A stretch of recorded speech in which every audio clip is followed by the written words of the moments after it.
Hi dears, welcome back to my channel Shibi vlogs. എല്ലാവരും സുഖമായിട്ടിരിക്കുന്നു എന്ന് വിശ്വസിക്കുന്നു. ഞാനിവിടെ സുഖമായിട്ടിരിക്കുന്നു കേട്ടോ. അപ്പോൾ ഇന്നത്തെ നമ്മുടെ വീഡിയോ എന്തെന്ന് വെച്ച് കഴിഞ്ഞാൽ, ഞാൻ നേരത്തെ എൻ്റെ ചാനൽ പഴയ കുറച്ചു കാലം മുന്നേ ഞാൻ ബ്രസ്റ്റ് ക്യാൻസർ സീരീസ് എന്നും പറഞ്ഞൊരു 3 വീഡിയോ ഇട്ടിട്ടുണ്ടായിരുന്നു. അപ്പോൾ കുറച്ച് നാൾ മുമ്പാണ്. ഇപ്പോൾ വന്ന സബ്സ്ക്രൈബേഴ്സിന് ആ വീഡിയോ കണ്ടിട്ടുണ്ടോ ഇല്ലയോ എന്ന് എനിക്ക് അറിഞ്ഞുകൂടാ. അപ്പോൾ ആ കണ്ടവര് കുറേ പേര് സംശയങ്ങളൊക്കെ ചോദിച്ചിരുന്നു കേട്ടോ. ആദ്യം തന്നെ ഞാൻ സോറി പറയുകയാണ്. കാരണം എന്താ വെച്ച് കഴിഞ്ഞാൽ, ഞാൻ കുറച്ച് നാള് വീഡിയോസ് ഒന്നും ഇട്ടിട്ടുണ്ടായിരുന്നില്ല. വീഡിയോസ് കുറച്ച് നാള് ഒരു ലാഗായിരുന്നപ്പോഴത്തേല് ഞാൻ ഇതൊന്നും നോക്കിയിട്ടുണ്ടായിരുന്നില്ല. അപ്പോൾ പല കമൻസും ഞാൻ കണ്ടിട്ടില്ല, അതിന് റിപ്ലൈ ഒന്നും കൊടുക്കാൻ പറ്റിയിട്ടില്ല. ഇപ്പം ഞാൻ വീണ്ടും ഇതിൽ ആക്റ്റീവ് ആയതിനു ശേഷമാണ് ഞാൻ ആ കമൻസ് ഒക്കെ കാണുന്നതും. ഞാൻ ഒരുപാട് പേർക്ക് മറുപടി കൊടുത്തിട്ടുണ്ടായിരുന്നു, പക്ഷെ ഒരുപാട് ചോദ്യങ്ങൾ നിൽക്കുന്നുണ്ട്. അപ്പോൾ അത് വീണ്ടും ഇങ്ങനെ കമൻസ് തന്നെ ഇങ്ങനെ കൊടുത്തുകൊണ്ടിരിക്കാനായിട്ടുള്ള ബുദ്ധിമുട്ടുകൊണ്ട് അവരുടെ ക്വസ്റ്റ്യൻസ് ഒക്കെ ഒരുവിധം എല്ലാവരുടെയും കൂടെ ചേർന്നിട്ടുള്ള ക്വസ്റ്റ്യൻസ് ഒക്കെ ഞാൻ എഴുതി വെച്ചിട്ടുണ്ട്. അപ്പോൾ അതിന് ആൻസർ പറയാമെന്ന് വിചാരിച്ചു കേട്ടോ. അപ്പോൾ ഇതൊരു Q&A സെഷനാണ്. അപ്പോൾ എൻ്റെ ബ്രസ്റ്റ് ക്യാൻസറിനെ കുറിച്ചാണ് ഇതിൽ പറയുന്നത് മുഴുവൻ. അപ്പോൾ ബ്രസ്റ്റ് ക്യാൻസറിൻ്റെ സംശയങ്ങളും അതിൻ്റെ ഉത്തരങ്ങളുമാണ്.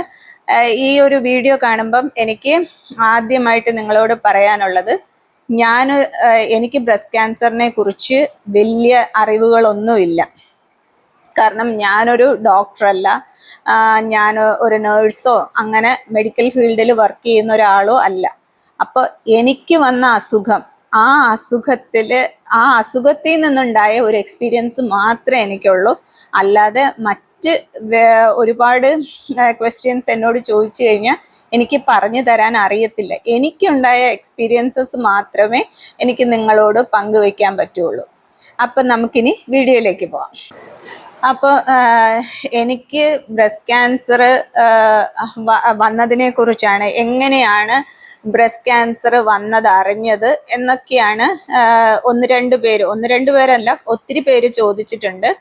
അപ്പോൾ ബ്രസ്റ്റ് ക്യാൻസർ വന്നത് എപ്പോഴാണ് അറിഞ്ഞത്, എങ്ങനെയായിരുന്നു അതിൻ്റെ സിംറ്റംസ് എന്നൊക്കെ ഞാൻ അത് ഡീറ്റെയിൽഡ് ആയിട്ട് ആ വീഡിയോയിൽ ചെയ്തിട്ടുണ്ട്.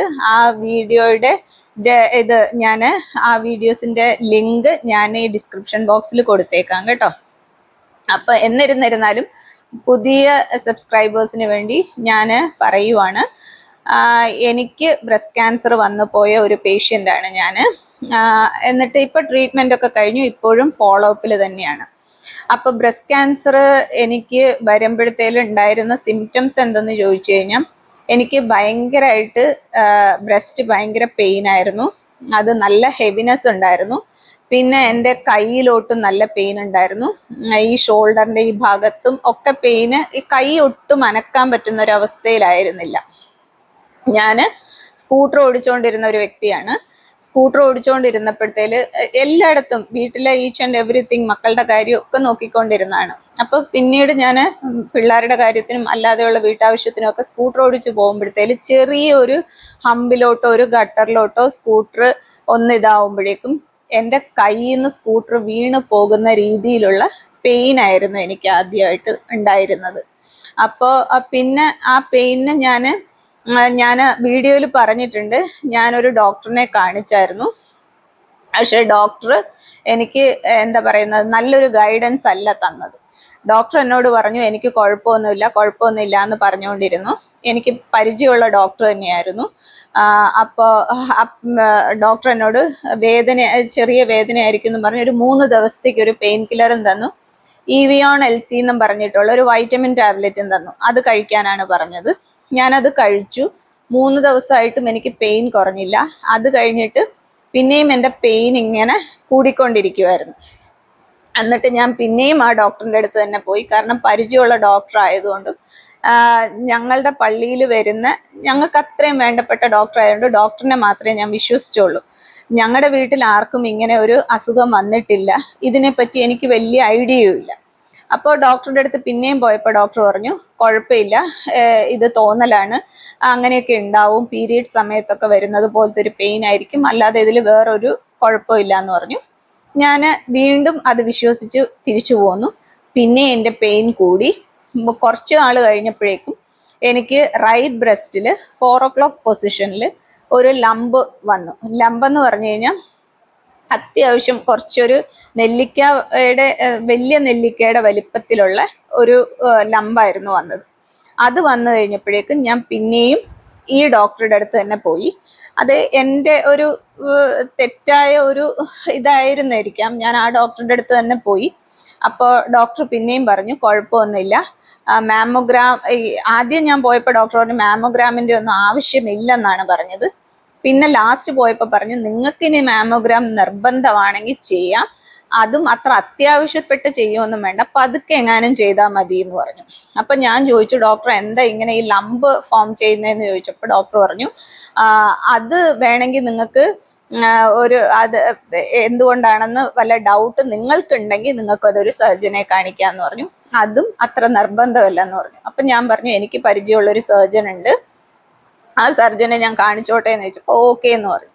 അങ്ങനെ പിറ്റേ ദിവസം ഞാൻ കോസ്മോയിലാണ് ഡോക്ടർ മായാദേവി എന്ന് പറഞ്ഞിട്ടുള്ള സർജൻ്റെ അടുത്ത് പോയി കാണിച്ചു. അപ്പോൾ ഡോക്ടർ കണ്ട ഉടനെ പറഞ്ഞു ഇത് നമ്മൾ വിചാരിക്കുന്ന പോലെയല്ല, കുറച്ച് പ്രശ്നക്കാരനാണ് രോഗം, ഒന്ന് നിങ്ങൾ മാമോഗ്രാം ഇമ്മീഡിയറ്റ് ആയിട്ട് ചെയ്തിട്ട് വരാൻ പറഞ്ഞു. ഞങ്ങൾ അപ്പം തന്നെ ഡോക്ടർ ഇത് എമർജൻസിന്ന് എഴുതി തന്നുകൊണ്ട് പെട്ടെന്ന് തന്നെ ഞങ്ങൾ അത് എടുത്തുകൊണ്ട് വന്നു. റിസൾട്ടുമായിട്ട് വന്നപ്പോൾ ഡോക്ടർ പറഞ്ഞു എനിക്കിത് ഇത് കുറച്ച് എന്താ പറയുന്നത്, എനിക്കിപ്പം പറയാൻ പറ്റത്തില്ല, കുറച്ച് വേഴ്സ്റ്റ് ആണ്, ഒരു FNAC കൂടെ ചെയ്തിട്ടേ പറയാൻ പറ്റുള്ളൂ എന്ന് പറഞ്ഞു. അങ്ങനെ ഉടനെ തന്നെ FNAC ചെയ്തു. പിറ്റേ ദിവസമാണ് അതിൻ്റെ റിപ്പോർട്ട് വന്നത്.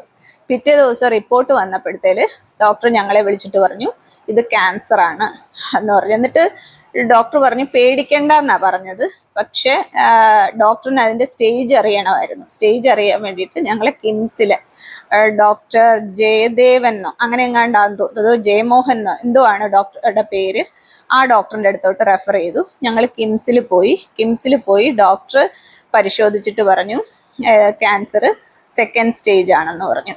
അപ്പോൾ പിന്നെ ഞങ്ങൾക്ക് എന്താ പറയുന്നത് ഒരു ഐഡിയ ഇല്ല എന്താ ചെയ്യേണ്ടതെന്നൊന്നും. അങ്ങനെ സെക്കൻഡ് സ്റ്റേജ് ആണെന്ന് അറിഞ്ഞു. പിന്നെ ഞങ്ങൾ ട്രീറ്റ്മെൻറ്റ് പിന്നെ പോയത് RCCയിലോട്ടാണ്. RCC പോയി അവർ പെട്ടെന്ന് ബയോപ്സി ഒക്കെ ചെയ്തു. ബയോപ്സിയിലാണ് റിസൾട്ട് വരുന്നത് അത് സ്റ്റേജ് 3 ആണെന്നുള്ളത്, എൻ്റെ ക്യാൻസറിൻ്റെ സ്റ്റേജ്. അപ്പോൾ ഒരു 3 മാസം കൊണ്ടാണ് ക്യാൻസർ അത്രയും ഗ്രോ ചെയ്തത്. ഒരു ഡോക്ടറുടെ അനാസ്ഥ കൊണ്ട് സംഭവിച്ചതാണ്. നമുക്കിതിനെപ്പറ്റി അറിയാമായിരുന്നെങ്കിൽ ഈ മാമോഗ്രാമോ ഒന്നും അറിയാമായിരുന്നെങ്കിൽ നമ്മളത് ചെയ്തു പോകുമായിരുന്നു. പക്ഷെ ഡോക്ടറിനെ വിശ്വസിച്ചു. അങ്ങനെ പോയിട്ട് എനിക്ക് 3rd സ്റ്റേജ് ആയിപ്പോയി ക്യാൻസർ. അതിൻ്റെ പിന്നെയുള്ള ട്രീറ്റ്മെൻ്റ് ഒക്കെ ചെയ്തത് RCCയിലാണ്. പിന്നെ എനിക്കൊരു 6 കീമോയും പിന്നെ സർജറി ഉണ്ടായിരുന്നു. സർജറിയിൽ ഈ ട്യൂമറും എടുത്തു മാറ്റി. എനിക്കത് എൻ്റെ കക്ഷത്തിലോട്ട് സ്പ്രെഡ് ചെയ്തു ക്യാൻസർ. അപ്പോൾ അവിടുന്ന് കുറച്ച് ലിംഫ് നോഡ്സും എടുത്ത് മാറ്റേണ്ടി വന്നു.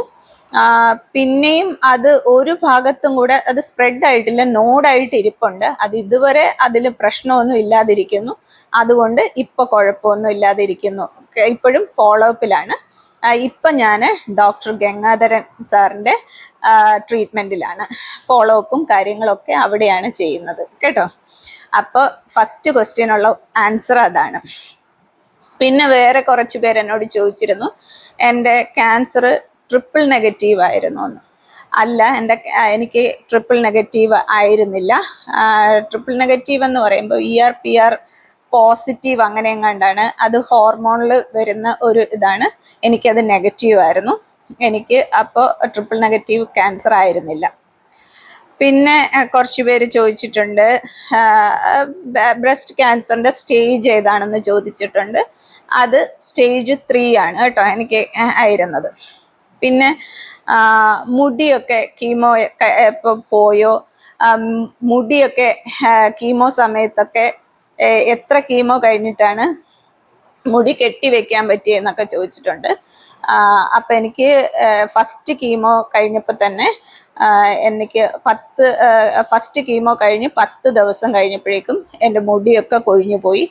ഫുൾ നല്ല ഇതായിട്ട് തലയോട്ടി ഫുൾ പുറത്ത് കാണുന്ന രീതിയിൽ കൊഴിഞ്ഞു പോയി. പിന്നെ ബാക്കി നമ്മൾ മുടി കംപ്ലീറ്റ് ആയിട്ട് വടിച്ചു കളയുക ചെയ്തത്. പിന്നെ മുടി വരുന്നത് എൻ്റെ ക്യാൻസറിൻ്റെ ട്രീറ്റ്മെൻ്റ് ഒക്കെ കഴിഞ്ഞു.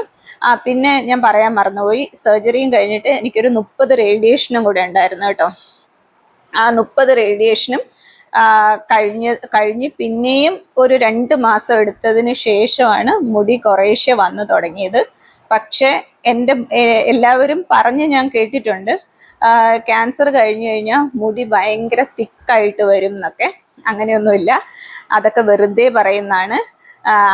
നമ്മുടെ തലയിൽ എത്ര മുടിയുണ്ടോ അത് തന്നെ വരുള്ളൂ. പിന്നെ ഈ മരുന്നിൻ്റെയൊക്കെ എഫക്റ്റ് കൊണ്ട് കുറച്ചും കൂടെ കുറയാനാണ് സാധ്യത. പിന്നെ അത്രയും മുടി വരുന്നവർക്ക് അവർക്ക് ഹെയർ ഗ്രോത്ത് അതുപോലെ ഉള്ളവരായിരിക്കാം, അതുകൊണ്ടായിരിക്കാം വരുന്നത്.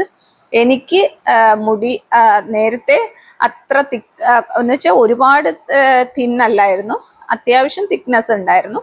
പക്ഷെ അതിലും കുറവായിട്ടാണ് എനിക്ക് ഈ ക്യാൻസർ വന്നതിന് ശേഷം മുടി ഉണ്ടാവുന്നത്. വളരെ കുറവാണ്. എൻ്റെ ഹെയർ കണ്ടറിഞ്ഞൂടേതാ, ഇത്രയേ ഉള്ളൂ. അത് തന്നെ ഞാനിപ്പോൾ ഇത്രയും മെയിൻറ്റെയിൻ ചെയ്ത് കൊണ്ടുപോകുന്നത് ഒരുപാട് ട്രീറ്റ്മെൻറ്റിൻ്റെ ഫലമായിട്ടാണ് ഇത്രയെങ്കിലും മുടി എനിക്കുള്ളത്. നല്ല പ്രശ്നം ഉണ്ടായിരുന്നു എൻ്റെ മുടിക്ക്, ഒട്ടും പിന്നെ ഹെയർ വരുന്നുണ്ടായിരുന്നില്ല. ഇപ്പോൾ ഇങ്ങനെ ട്രീറ്റ്മെൻറ്റിൻ്റെയൊക്കെ ഭാഗമായിട്ട് ഇത്രയെങ്കിലും മുടിയുണ്ട്. അപ്പോൾ മുടി അങ്ങനെ കെട്ടിവെക്കാൻ പറ്റുന്ന ഒരു ഇതിലൊന്നും ആയിരുന്നില്ല. കാരണം ചെറുതായിട്ട് മുടി വളർന്ന് അത് ഒന്ന് ഒരു ഇവിടം വരെയൊക്കെ എത്തിയപ്പോഴും തന്നെ ഏതാണ്ട് 1-2 വർഷം എത്തി. അപ്പോൾ അതിന് ശേഷമൊക്കെയാണ്, അപ്പോഴും ഞാൻ പറഞ്ഞില്ലേ എൻ്റെ തലയിൽ ഭയങ്കര പ്രശ്നം ഉണ്ടായിരുന്നു. അതുകൊണ്ട് മുടി തീരെ വളരുന്നുണ്ടായിരുന്നില്ല, മരുന്നിൻ്റെ എഫക്റ്റും ഉണ്ട്. അപ്പോൾ അങ്ങനെ അങ്ങ് ഒരുപാടൊന്നും മുടി വന്നിട്ടുമില്ല. പിന്നെ അടുത്ത ക്വസ്റ്റ്യൻ ചോദിച്ചിരിക്കുന്നത് നെക്ക് പെയിനോ ഷോൾഡർ പെയിനോ വിഷ്വൽ ഡിസ്റ്റർബൻസ് എന്തെങ്കിലുമൊക്കെ ഉണ്ടായിട്ടുണ്ടോ എന്നാണ് കേട്ടോ ചോദിച്ചേക്കുന്നത്. അപ്പൊ എനിക്ക് നെക്ക് പെയിൻ ഉണ്ടായിരുന്നു. എനിക്ക് ഈ ക്യാൻസർ വരുന്നതിന് മുമ്പേ തന്നെ എനിക്ക് ഈ കഴുത്ത് വേദനയും കൈവേദനയും ഉണ്ട്. അത് വളരെ ചെറുപ്പത്തില് ഞാൻ അതും വേറെ വീഡിയോ ചെയ്തിട്ടുണ്ട്, വീഡിയോയിൽ പറഞ്ഞിട്ടുണ്ട്. എനിക്കൊരു 20 വയസ്സ് ആയപ്പോഴും മുതലേ എനിക്ക് കൈവേദനയും കഴുത്തുവേദനയും ഉള്ളതാണ്. പിന്നെ ഈ ക്യാൻസർ വന്നു കഴിഞ്ഞപ്പോഴത്തേല് അത് കുറച്ചും കൂടെ ഒന്ന് വേഴ്സ്റ്റ് ആയി. പിന്നെ വിഷ്വൽ ഡിസ്റ്റർബൻസ് ഉണ്ടായിട്ടുണ്ട്. ക്യാൻസർ വന്നതിന് ശേഷം എൻ്റെ കാഴ്ചയ്ക്ക് ഒത്തിരി കാഴ്ചക്കുറവുണ്ട്. ഒരുപാട് പ്രശ്നം ഉണ്ടായിരുന്നു. ഇപ്പോഴും അതെ, കണ്ണിൻ്റെ കാഴ്ചയ്ക്ക് ഭയങ്കര പ്രശ്നമാണ്. എന്ന് വെച്ച് കഴിഞ്ഞാൽ എനിക്ക് റെറ്റിനൽ തിന്നിങ്ങും കൂടെ ഉണ്ട്. അത് ക്യാൻസറിൻ്റെ ഭാഗമായിട്ട് വന്നതാണോ എന്ന് എനിക്ക് ഉറപ്പില്ല. ഇപ്പോൾ റെറ്റിനൽ തിന്നിങ് ഉണ്ട്. അപ്പോൾ അത് ഉള്ളത് കൊണ്ട് അതിന് വേറെ ട്രീറ്റ്മെൻ്റ് ഒന്നുമില്ല. അപ്പോൾ എനിക്ക് എന്താ പറയുന്നത്, ഇപ്പം ലോങ് സൈറ്റിൻ്റെ പ്രശ്നമുണ്ട്. പിന്നെ അല്ലാതെ അതിന് എന്താ പറയുന്നത്, അല്ലാതെ ഉള്ള വിഷന്റെ ഒരു പ്രശ്നമുണ്ട്. അപ്പോൾ രണ്ടിനും കൂടെ നമുക്ക് ഒറ്റ ലെൻസായിട്ടാണ് സാധാരണ ഡോക്ടേഴ്സ് പ്രിസ്ക്രൈബ് ചെയ്യുന്നത് എല്ലാവർക്കും. എനിക്ക് അങ്ങനത്തത് വെക്കാൻ പറ്റത്തില്ല.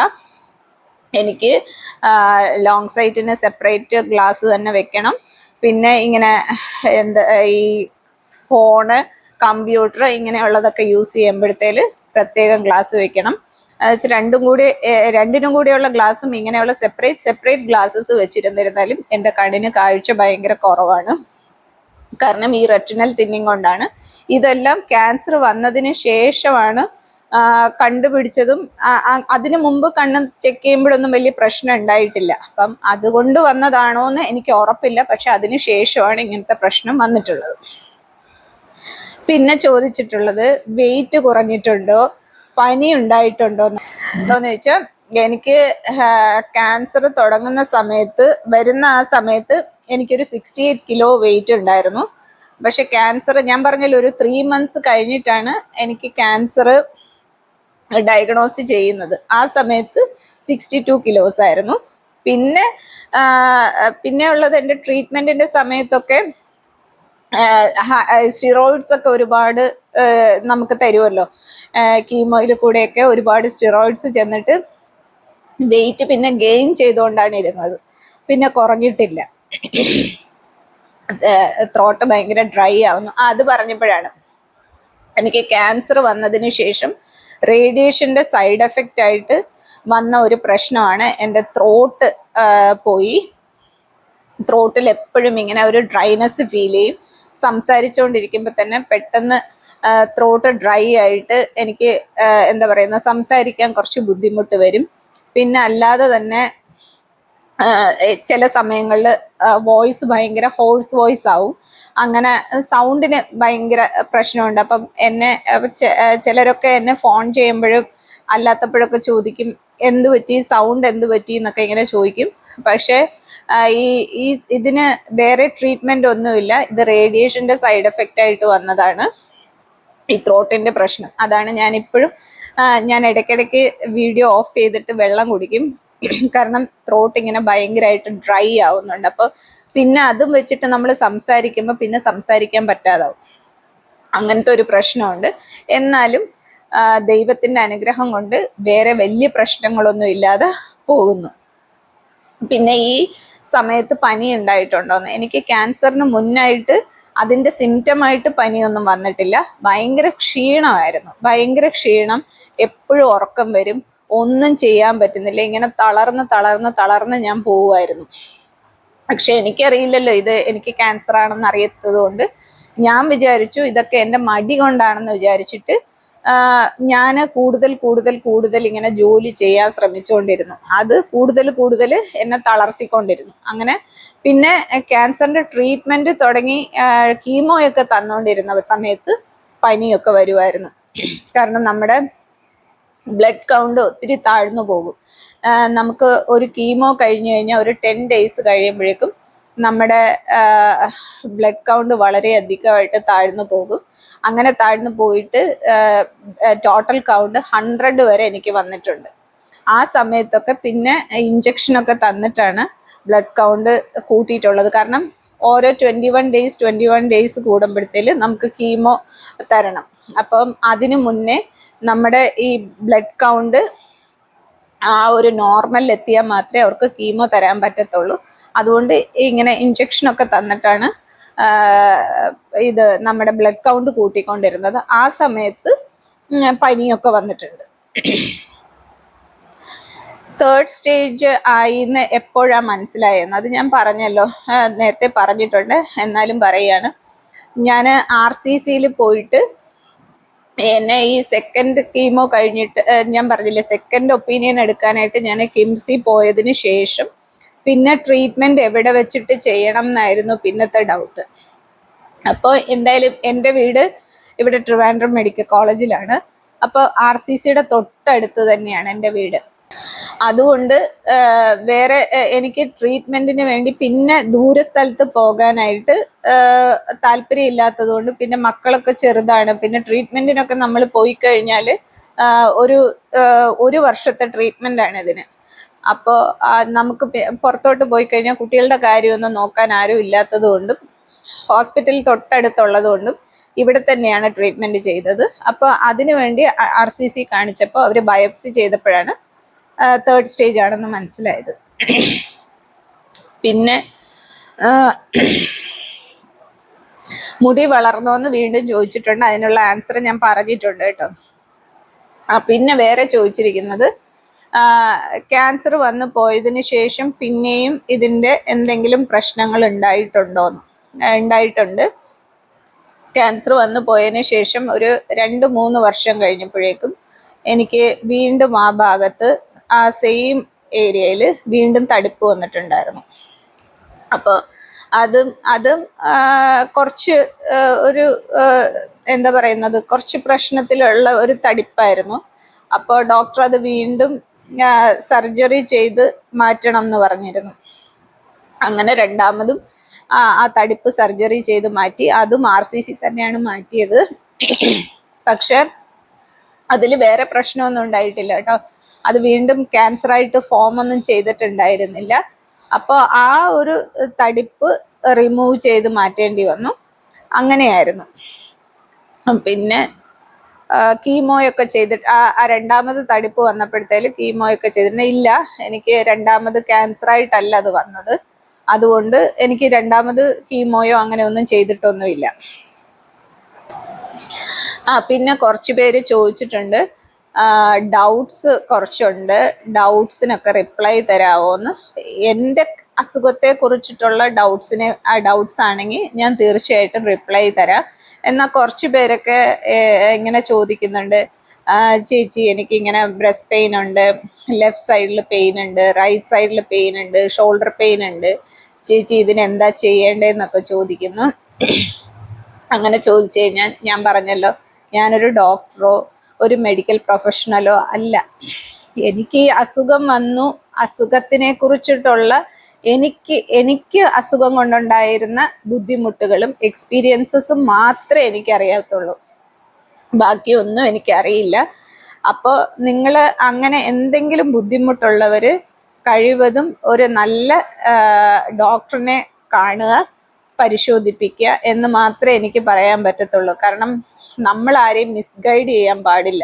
ഞാൻ ഒരു ഡോക്ടറിൽ നിന്ന് മിസ്ഗൈഡൻസ് കാരണം രോഗിയായിപ്പോയ ഒരു വ്യക്തിയാണ്.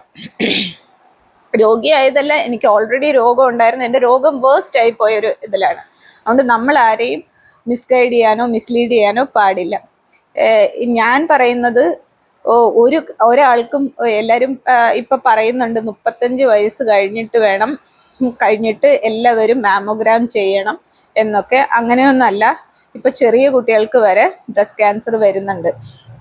ഞാൻ ക്യാൻസറായിട്ട് കിടക്കുന്ന സമയത്ത് ഒരു 26 വയസ്സുള്ള ഒരു കുട്ടി, 26 24 വയസ്സുള്ള ഒരു കുട്ടിയാണ്, കല്യാണം പോലും കഴിഞ്ഞിട്ടില്ലാത്ത കുട്ടി. ആ കുട്ടിക്ക് ബ്രസ്റ്റ് ക്യാൻസർ വന്നു, എന്നിട്ട് അതിൻ്റെ ബ്രസ്റ്റ് റിമൂവ് ചെയ്യേണ്ടി വന്നു. അങ്ങനത്തെ സാഹചര്യം വരെ ഞാൻ കണ്ടിട്ടുണ്ട്. അപ്പം അതുകൊണ്ട് നമുക്കറിയാൻ പറ്റത്തില്ല ഈ ക്യാൻസർ എന്ന് പറയുന്ന ഒരു രോഗം നമ്മളെ എപ്പോൾ അത് ബാധിക്കുന്നോ, ഏത് സമയത്ത് അത് കയറി ബേസ്റ്റ് ആവുന്നു. അത് ഒരിക്കൽ അത് ആക്റ്റീവ് ആയി കഴിഞ്ഞാൽ അത് പെട്ടെന്ന് ഗ്രോ ചെയ്യുന്ന ഒരു കാര്യമാണ് ക്യാൻസർ എന്ന് പറയുന്നത്. അതുകൊണ്ട് വിത്തിൻ നോ ടൈം അത് മൾട്ടിപ്ലൈ ചെയ്യും. അതുകൊണ്ട് വളരെ സൂക്ഷിക്കേണ്ട ഒരു രോഗമാണ്. അത് ഇന്ന പ്രായത്തിലോ ഇന്ന വയസ്സിലോ വരും എന്നൊന്നും ഞാൻ വിശ്വസിക്കുന്നില്ല. ഏത് പ്രായത്തിലും വരും. ഞങ്ങളിവിടെ താമസിക്കുന്ന സ്ഥലത്ത് ഞങ്ങളുടെ താഴെ ഇങ്ങനെ ഞങ്ങളൊരു സോഷ്യൽ സർവീസ് പോലെ തന്നെ ഇവിടെ ഈ രോഗികൾക്ക് താമസിക്കാനായിട്ട് റൂമൊക്കെ കൊടുത്തിട്ടുണ്ട്, ചെറിയ വാടകയ്ക്ക്. അപ്പോൾ അവിടെ ജനിച്ച് പിറ്റേ ദിവസമായ കുഞ്ഞുങ്ങളെ വരെ ക്യാൻസറായിട്ട് കൊണ്ടുവരുന്നുണ്ട്. അപ്പോൾ ക്യാൻസറിന് അങ്ങനെ പ്രായവും ഇതൊന്നുമില്ല. ജനിച്ച് വീഴുന്ന നിമിഷം മുതൽ ഏത് സമയത്തും അത് നമ്മളെ അറ്റാക്ക് ചെയ്യാം. അതുകൊണ്ട് പിന്നെ ഇങ്ങനെ ഈ പെയിൻ വരാം. ഈ ഡോക്ടേഴ്സ് തന്നെ എന്നോട്, എൻ്റെ ഡോക്ടറും പറഞ്ഞായിരുന്നു, ഈ പീരിയഡ് സമയത്തൊക്കെ നമ്മുടെ ഹോർമോണൽ ചേഞ്ചസ് കൊണ്ട് നമുക്ക് ബ്രസ്റ്റ് പെയിനും കാര്യങ്ങളൊക്കെ വരുന്നുണ്ട്. അത് കുറേയൊക്കെ നമുക്ക് തന്നെ മനസ്സിലാവും. പക്ഷെ നമ്മുടെ ആ പെയിനിന് അത് നമുക്കറിയാമല്ലോ, ആ പീരിയഡ് സമയത്ത് വരുന്ന പെയിനിന്റെ ഫ്രീക്വൻസി എത്രയാണെന്നും എല്ലാം നമുക്കറിയാം. അപ്പൊ അതിനേക്കാളും കൂടുതലായിട്ട് എപ്പോൾ പെയിൻ വരുന്നോ അത് ഒരിക്കലും നിങ്ങൾ വച്ചുകൊണ്ടിരിക്കരുത്. അത് നിങ്ങൾ നിങ്ങളുടെ ഡോക്ടറെ കാണിച്ചിട്ട് എല്ലാ പരിശോധനകളും ചെയ്ത് നിങ്ങൾക്ക് ഒരു കുഴപ്പമില്ലെന്ന് നിങ്ങൾ ഉറപ്പ് വരുത്തുക തന്നെ വേണം. അല്ല, ഇനി എന്തെങ്കിലും ചെറുതായിട്ട് നമ്മുടെ ഭാഗ്യക്കേട് കൊണ്ട് ഉണ്ടായിപ്പോയ ഫസ്റ്റ് ആ തുടക്കത്തിൽ ഫസ്റ്റ് സ്റ്റേജിൽ തന്നെ അറിഞ്ഞു കഴിഞ്ഞാലായിട്ട് നമുക്ക് അധികം ഒരുപാട് കഷ്ടപ്പെടാതെ, ഒരുപാട് വലിയ ട്രീറ്റ്മെന്റ് ഇല്ലാതെ തന്നെ ഇത് നമുക്ക് ചികിത്സിക്കാൻ പറ്റും. അതുകൊണ്ട് ഈ എന്നോട് ഒത്തിരി പേര് ചോദിച്ചു, ചേച്ചി ഇങ്ങനെ മുഴയുണ്ട്, ചേച്ചി എന്താ ചെയ്യേണ്ടത്, ചേച്ചി ഫൈബ്രോയിഡ് പോലെ കാണുന്നു, എന്താ ചെയ്യേണ്ടതെന്ന്. ഞാനിതിന് ആൻസർ പറയാൻ ആളല്ല. പക്ഷെ ഇങ്ങനെ കാണുന്ന എന്തെങ്കിലും സിസ്റ്റോ ഫൈബ്രോയിഡ്സോ അല്ലാതെ ലംസോ എന്ത് നിങ്ങളുടെ ബ്രസ്റ്റിലല്ലെന്ന് ഞാൻ പറയുന്നില്ല, ശരീരത്തിൽ എവിടെ കണ്ടിരുന്നിരുന്നാലും നിങ്ങൾ ഉടനെ ഒരു ഡോക്ടറെ കൺസൾട്ട് ചെയ്യാം. നിങ്ങൾ എല്ലാവിധ പരിശോധനകളും നടത്തി നിങ്ങൾക്ക് കുഴപ്പമൊന്നുമില്ലാന്ന് നിങ്ങൾ ഉറപ്പ് വരുത്തണം കേട്ടോ. പിന്നെ വേറെ ചോദിച്ചിരിക്കുന്നത് സ്കൂട്ടർ ഇപ്പോൾ ഓടിക്കാറുണ്ടോന്ന്. ഇല്ല കേട്ടോ, ഇപ്പം ഞാൻ അങ്ങനെ സ്കൂട്ടർ ഓടിക്കാറില്ല. ഞാൻ പറഞ്ഞില്ല, എൻ്റെ റൈറ്റ് സൈഡിലാണ് എനിക്ക് ക്യാൻസർ വന്നത്. റൈറ്റ് സൈഡിൽ നിന്ന് ട്യൂമറും എടുത്ത് മാറ്റി ലിംഫ് നോഡ്സും മാറ്റിയിട്ടുണ്ട്. ലിംഫ് നോഡ്സ് മാറ്റിയപ്പോഴത്തേല് എനിക്ക് നേരത്തെ ഞാൻ പറഞ്ഞില്ലേ, എനിക്ക് ഈ കഴുത്തിന്റെയും കൈയുടെയും പ്രശ്നമുണ്ട്. അപ്പൊ അതിപ്പോ കുറെ വേഴ്സ്റ്റ് ആയി. ഇതും കൂടെ വന്ന് ഓപ്പറേഷനൊക്കെ കഴിഞ്ഞപ്പോൾ അപ്പൊ എനിക്ക് സ്കൂട്ടർ ഓടിക്കുമ്പോൾ ഇങ്ങനെ ആക്സിലറേറ്റർ കൊടുക്കുമ്പോഴത്തേല് കൈ ഇങ്ങനെ കഴപ്പ് വരും, ചിലപ്പം കൈ അങ്ങ് തളർന്നു പോകുന്ന പോലെയാവും. അപ്പൊ സ്കൂട്ടർ ഓടിക്കുന്നത് റിസ്ക് ആണ് എനിക്ക്. എന്നാലും വളരെ അത്യാവശ്യമാണ്, ഒരു നിവർത്തിയില്ലെങ്കിൽ ഇവിടുന്ന് ജംഗ്ഷൻ വരെയൊക്കെ പോകണമെങ്കിൽ അതും വളരെ റെയറായിട്ട് മാത്രമേ ഞാൻ ഉപയോഗിക്കാറുള്ളൂ. തീരെ ഉപയോഗിക്കില്ല എന്ന് തന്നെ പറയാം. എനിക്ക് അത്രയും ബുദ്ധിമുട്ടാണ് സ്കൂട്ടർ ഓടിക്കുന്നത്. പിന്നെ പിന്നെ വേറെ ഒരാൾ ചോദിച്ചിട്ടുണ്ടായിരുന്നു, ഈ RCC വെറുതെ ആണോന്ന്. എനിക്ക് അറിയില്ല, ഓരോ ഹോസ്പിറ്റൽ ആകുമ്പോഴത്തേല് പലതരത്തില് ആൾക്കാരുണ്ടാവുമല്ലോ. ഡോക്ടേഴ്സ് ആയിരുന്നിരുന്നാലും വേറെ ഉള്ളവരായിരുന്നിരുന്നാലും ഒക്കെ നമ്മള് മനുഷ്യരല്ലേ എല്ലാവരും. ഓരോരുത്തരുടെയും സ്വഭാവം ഓരോ രീതിയിലായിരിക്കും. അപ്പം ചിലപ്പം നല്ല ഡോക്ടേഴ്സ് ഉണ്ടാവാം, ചിലര് കുറച്ച് റഫായിട്ടുള്ള ഡോക്ടേഴ്സ് ഉണ്ടാവാം, ചിലര് അതിന്റെ രണ്ടിന്റെയും മിഡിലിൽ നിൽക്കുന്നവരായിരിക്കാം. അപ്പോ പിന്നെ അവരുടെ ചില സമയത്ത് മൂഡ് അനുസരിച്ചിട്ടായിരിക്കും അവര് പെരുമാറുന്നത്. നമ്മുടെ ഭാഗ്യം പോലെ ഇരിക്കും നമുക്ക് കിട്ടുന്ന ഡോക്ടേഴ്സ്. എൻ്റെ ആദ്യം സർജറി ഒക്കെ ചെയ്ത് ട്രീറ്റ്മെന്റ് ഒക്കെ ചെയ്തിരുന്ന ഡോക്ടർ വളരെ നല്ല ഡോക്ടറായിരുന്നു. പക്ഷെ എങ്ങനെയോ പിന്നീട് പുള്ളിയുടെ ഒരു ഇതിലൊക്കെ വ്യത്യാസം വന്നു. പുള്ളിയുടെ സംസാരവും ഇതുമൊക്കെ എനിക്ക് കുറച്ച് ഇതാവാൻ തുടങ്ങിയപ്പോഴത്തേല് ഞാൻ RCCയിലെ ട്രീറ്റ്മെന്റ് സ്റ്റോപ്പ് ചെയ്തു. ഞാൻ ഗംഗാധരൻ ഡോക്ടറിൻ്റെ അടുത്തോട്ട് മാറി. ഞാൻ പറഞ്ഞല്ലോ, എനിക്ക് രണ്ടാമത് തടിപ്പ് വന്നതിന് ശേഷം എനിക്ക് RCCയിലെ ട്രീറ്റ്മെന്റിനോട് ഞാൻ അത്രയും കംഫർട്ടബിൾ അല്ല. അതുകൊണ്ട് എൻ്റെ ഡോക്ടർ തന്നെയാണ് എന്നെ രണ്ടാമത്, പിന്നെ എനിക്ക് ആ ഒരു സർജറി വന്നതിന് ശേഷം എൻ്റെ കണ്ടീഷൻ ഭയങ്കര മോശമായിപ്പോയി. അങ്ങനെ ഞാൻ കുറച്ച് നാള് ഒരു 10-15 ദിവസം കോസ്മോയിൽ അഡ്മിറ്റ് ആയിരുന്നു. അത് കൊണ്ടുപോയത് തന്നെ ട്രോളിയിൽ കൊണ്ടുപോയി. അങ്ങനെ എന്നുവെച്ചാൽ ഒട്ടും എണീക്കാൻ പറ്റാത്തൊരവസ്ഥയിൽ അത്രയും ബാഡ് കണ്ടീഷൻ ആയിപ്പോയി ഞാൻ. അപ്പോൾ അവിടെ വെച്ചിട്ട് എൻ്റെ ഡോക്ടർ പറഞ്ഞു, ഇനി RCCയിലോട്ട് പോകണ്ട, ഇത് വേറെ ആരെങ്കിലും കാണിച്ചാൽ മതി എന്ന് പറഞ്ഞു. അങ്ങനെ ഞങ്ങൾ ഡോക്ടർ ഗംഗാധരൻ സാറിനെ കണ്ടു. ഇപ്പോഴത്തെ എൻ്റെ ട്രീറ്റ്മെൻറ്റും കാര്യങ്ങളൊക്കെ ഞാൻ ഗംഗാധരൻ സാറിനെയാണ് ഞാൻ ഈ വീഡിയോ ഫസ്റ്റ് പാർട്ട്, ഇതിപ്പോൾ ഭയങ്കര ലെങ്തി ആയിട്ടുള്ള വീഡിയോ ആണ് കേട്ടോ. അപ്പോൾ ഇത് ഫസ്റ്റ് പാർട്ട് സെക്കൻഡ് പാർട്ട് ആക്കിയിട്ട് പോകാനേ പറ്റുള്ളൂ. അപ്പോൾ ഇതിൻ്റെ ഫസ്റ്റ് പാർട്ട് ഞാൻ ഇവിടെ വെച്ചിട്ട് അവസാനിപ്പിക്കുകയാണ്. അടുത്ത പാർട്ട് അടുത്ത ദിവസം ഇടുന്നതായിരിക്കും. ഇല്ലെങ്കിൽ പിന്നെ ഒത്തിരി വലിയ ലെങ്തി വീഡിയോ ആകുമ്പോൾ കാണാനായിട്ട് എല്ലാവർക്കും ബുദ്ധിമുട്ടായിരിക്കും. അപ്പോൾ ഇതിൻ്റെ ഫസ്റ്റ് പാർട്ട് ഇവിടെ അവസാനിക്കുകയാണ്. വീഡിയോ ഇഷ്ടമായാൽ ലൈക്ക് ചെയ്യാനും സബ്സ്ക്രൈബ് ചെയ്യാനും മറക്കരുത്. ആദ്യമായിട്ടാണ് നിങ്ങൾ എൻ്റെ വീഡിയോ കാണുന്നതെങ്കിൽ ദയവായിട്ടൊന്ന് സബ്സ്ക്രൈബ് ചെയ്തേക്കുക. അതിൻ്റെ അടുത്തുള്ള സബ്സ്ക്രൈബ് ബട്ടൺ അടുത്തുള്ള ബെൽ ബട്ടണും കൂടെ ഒന്ന് എനേബിൾ ചെയ്യുക. അപ്പം ഞാനിടുന്ന വീഡിയോസിൻ്റെ നോട്ടിഫിക്കേഷൻസ് നിങ്ങൾക്ക് ഉടനെ തന്നെ ലഭിക്കുന്നതായിരിക്കും. അപ്പം ഇനി അടുത്ത വീഡിയോ ആയിട്ട് കാണുന്നത് വരയ്ക്കും bye bye, take care, love you.